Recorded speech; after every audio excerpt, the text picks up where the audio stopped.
J'ai monté récemment un projet sur les femmes transformatrices de poissons pour mettre en valeur leur travail, la place du secteur de la pêche artisanale dans l'économie du Sénégal et surtout valoriser toutes les initiatives de femmes en termes de valorisation de produits halieutiques. L'objectif du projet, c'est vraiment par la photo en fait, de rendre sensible l'expérience et le quotidien de ces femmes, les problèmes auxquels elles sont confrontées. Donc on a pu en identifier trois principaux. Le premier, c'est le manque de ressources halieutiques.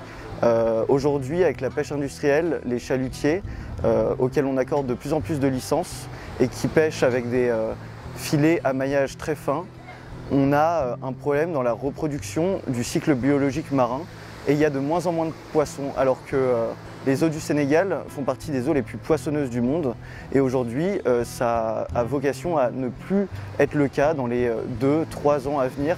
Après, dans un second temps, il y a aussi un gros souci au niveau des infrastructures et de l'accès au crédit chez les femmes transformatrices. On a pu remarquer que ce soit au niveau des outils utilisés pour le séchage et le fumage, qu'au niveau de simplement l'accès aux finances, il y avait des difficultés qui étaient rencontrées au quotidien par ces femmes transformatrices. Après, un troisième point plus étonnant que j'ai pu remarquer en visitant les différents sites de Saint-Louis, M'bour et Joal, c'est qu'il y a un vrai souci dans le suivi des projets.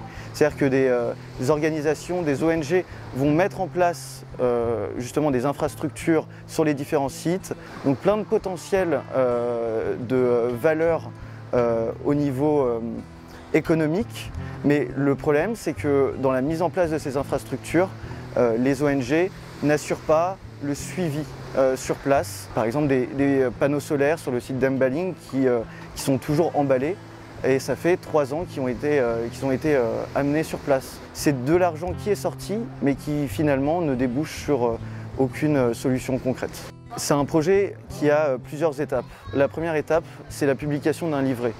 Donc le projet est porté par l'organisation sénégalaise l'ONP, c'est l'Observatoire national de la parité qui est rattaché au secrétariat de la présidence. Après, dans un second temps, on a d'autres collaborateurs, dont l'association pour laquelle je travaillais avant de venir au Sénégal, qui s'appelle Women for Sea, qui est une association française, et qui, elle, vise à valoriser le travail des femmes et l'engagement des femmes dans les milieux marins, tous domaines confondus.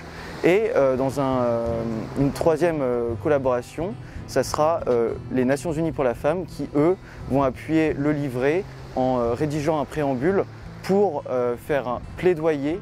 La seconde étape, ça sera le déroulement d'une exposition au musée de la femme Henriette Batty.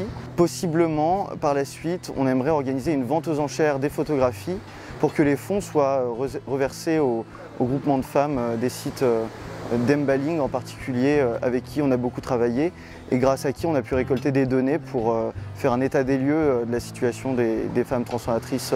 Alors on me pose souvent la question de la raison de mon engagement pour l'égalité des genres et je pense que c'est une question assez délicate en fait quand on est un homme de s'engager pour l'égalité homme-femme ou en s'engager simplement pour la cause féministe. Personnellement, j'ai du mal à me sentir légitime de revêtir cette étiquette de féministe, mais en revanche, je peux tout à fait expliquer les raisons qui me poussent à m'engager pour ces causes.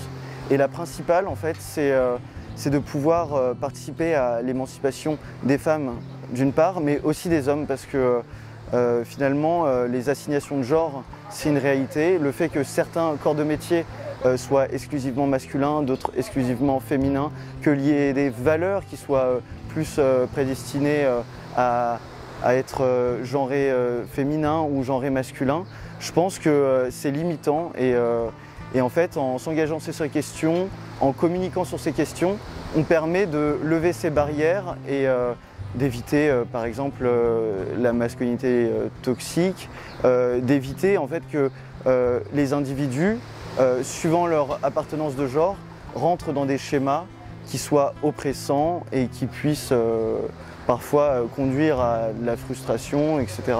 Alors que je pense que, homme ou femme, on peut tout à fait choisir sa vocation selon sa passion et vraiment indépendamment de son genre.